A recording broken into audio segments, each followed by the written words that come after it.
नमस्कार, आप देख रहे हैं द अर्थ न्यूज़। मैं हूं आपके साथ अमन शर्मा। आज जम्मू जो है वो पूरी तरह से बंद है और साथ ही साथ अगर बात करें तो कश्मीर में भी जो है वो पूरी तरह से बंद की कॉल जो थी वो वहां पर दी गई थी और उसके भी असर जो हैं वो देखने को मिल रहे हैं। पूरी तरह से जम्मू के साथ साथ कश्मीर भी जो है वो बंद है। जिस तरह से बात करें तो कल पहलगाम में आतंकी हमला हुआ जिसमें 26 लोगों की जो है वो जान चली गई है और 17 लोग जो हैं वो इसमें इंजर्ड बताए जा रहे हैं। और ये सब जितने भी लोगों की जान गई है उसमें सब मेल्स हैं। और आपको ये भी बता दें कि इनको पहले पूछा गया इनका धर्म क्या है, फिर उसके बाद जैसे इन्होंने बताया कि हम हिंदू हैं तो इन्हें जो है वो गोली मार दी गई। और जब उन आतंकियों की बात करें तो उनको जब पुष्टि नहीं हुई तो उन्होंने इनकी पैंट्स तक उतरवाई, इनको बोला कि आप कलमे पढ़िए। जब ये नहीं कर पाए तो उन्हें जो है वहाँ पर ही गोली मार दी। तो आप समझ सकते हैं कि किस तरह का ये पहलगाम में आतंकी हमला हुआ है जहाँ पर 26 लोग जिसमें मेल्स शामिल हैं उन्होंने अपनी जान गंवाई है। इसमें उनका क्या कसूर था? कसूर ये था कि वो पहलगाम में घूमने आए थे, कसूर ये था कि वो हिंदू थे। लेकिन आज तस्वीरें हम आपको दिखा रहे हैं कि पूरी तरह से इस समय परेड चौक की जहाँ पर पूरी तरह से इस समय जो है वो बंद है और सिर्फ प्राइवेट व्हीकल्स ही जो हैं वो आज आपको नज़र आएंगे, लेकिन मेट्रो बसेस ये आज आपको नज़र नहीं आने वाली हैं। पूरी तरह से आज जम्मू बंद की कॉल जो दी गई थी वो कहीं ना कहीं अब उसका असर जो है वो जम्मू में दिख रहा है।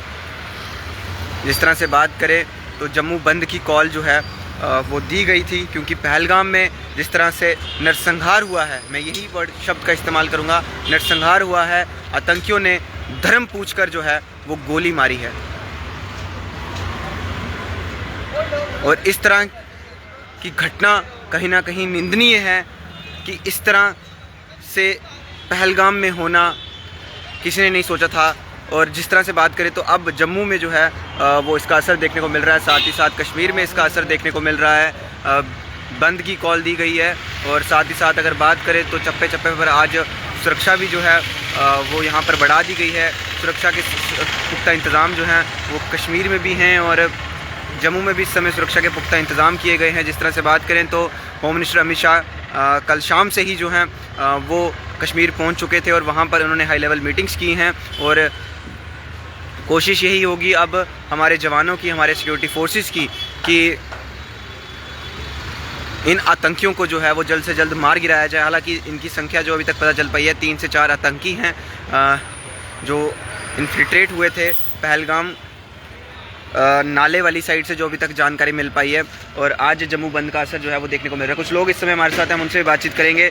सर, जम्मू बंद का असर है पहलगाम में जो हुआ है उसको आप किस तरह से देखते हैं? सर, जो भी हुआ है बहुत ही बुरा किया और उन्होंने गलत किया है, तो इसके लिए आज हमारा पूरा जम्मू बंद है। तो आप देख सकते हैं सारी दुकानें, सारी मतलब एसोसिएशन ने भी बंद किया हुआ है, गाड़ियाँ भी बंद हैं। ये जो भी उन्होंने किया, जो आतंकियों ने किया है हमारे टूरिस्ट के साथ, बहुत ही गलत किया है और इसकी हमें बहुत ही मतलब दुख है हमें। क्या कसूर था सर उनका? वो पहलगाम घूमने आए थे, इनका ये कसूर था या वो हिंदू थे? उनका कसूर यही था कि वो कश्मीरियों को जाके रोज़गार दे रहे हैं, उनको पैसा दे रहे हैं, वही उनका कसूर था। वहाँ बाहर से आके वो बेचारे वहाँ टूरिस्ट बन के आते हैं घूमने, उनकी सारा मतलब सोर्स ऑफ इनकम चलाते हैं और उन्होंने उनके साथ वापसी में उन्होंने क्या दिया? उनको गोलियाँ मार दी। उनका कसूर ही क्या था? यही कसूर था कि वो पहलगाम और कश्मीर जाते हैं घूमने। हम तो यही बोलेंगे कश्मीर कोई ना जाए, पहलगाम कोई ना जाए। तो देखिए, ये आम जनता है जिन्होंने अपनी बात रखी है, लेकिन बेहद ही दुर्भाग्यपूर्ण रहा कि 26 लोग इसमें जो हैं वो अपनी जान गंवा बैठे हैं। क्या बीतेगी उनके परिवार जनों पर जब उन्हें पता चलेगा कि उनके घर का सदस्य सिर्फ घूमने निकला था घर से और उसका शव जो है वो घर में पहुंच रहा है। बेहद ही दुर्भाग्यपूर्ण है और हम शब्दों में बयान नहीं कर पा रहे हैं कि हम आपको किस तरह से ये खबरें जो है वो पहुंचाएं। जब हमने ये खबरें सुनी तो शुरुआती तौर में तो बताया जा रहा था कि 2 से 3 लोग जो हैं वो इंजर्ड हैं, लेकिन जब असली तस्वीरें सामने आई तो हर किसी का दिल दहल गया। 26 लोग की जान चली गई, 17 लोग इसमें जो हैं वो घायल हैं। हालांकि आज जम्मू में जगह जगह प्रदर्शन भी जो है वो पाकिस्तान के खिलाफ देखने को मिलेंगे, लेकिन बेहद ही दुर्भाग्यपूर्ण पल कि किस तरह से नरसंहार हुआ है। पूछ पूछ कर जो है वो गोली मारी गई है। एक पत्नी अपने पति के साथ हनीमून पे आई हुई थी, वहाँ पर घूमने के लिए आई हुई थी, और उसको भी गोली मार दी, उसके पति को। और पत्नी ने कहा एक वीडियो में कि मेरे पति को बचा लीजिए। बेहद ही दुर्भाग्यपूर्ण है कि 26 लोग इसमें जो है वो अपनी जान गंवा बैठे। लार्ड न्यूज़ की यही कोशिश है कि आज जो भी जम्मू और कश्मीर में होगा उसकी पल पल की अपडेट आप लोगों तक पहुंचाई जाए। देखते रहिए अर्थ न्यूज़।